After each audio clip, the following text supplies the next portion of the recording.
श्रीकुमाराष्टकं निजानन्दरूपं निर्मला गुणविकासं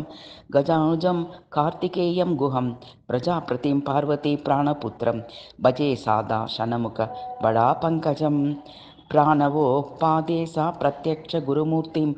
किराणाकोदि भास्करा लावण्यं चरणागात सुदजुन संरक्षकं प्राणमयहरं कुमार चरणारविन्दम्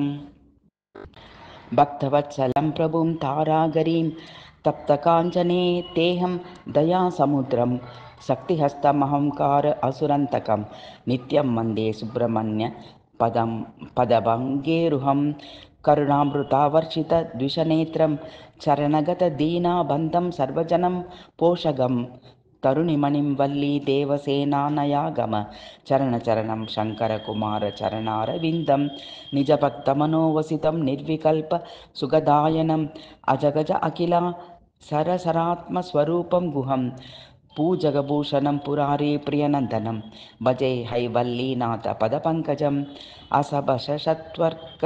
वैरिम् आदिपरब्रह्मस्वरूपं केसतिपदान्तसुन्दरा सुकुमारं सुरमं गमार्चिता बदकमला चोरिता बहुलेयं श्रीमती पूजितङ्गी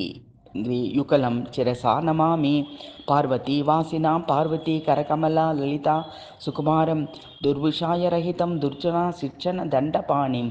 सर्वं व्यापकं चतुर्वेदसार ओङ्कारनाथं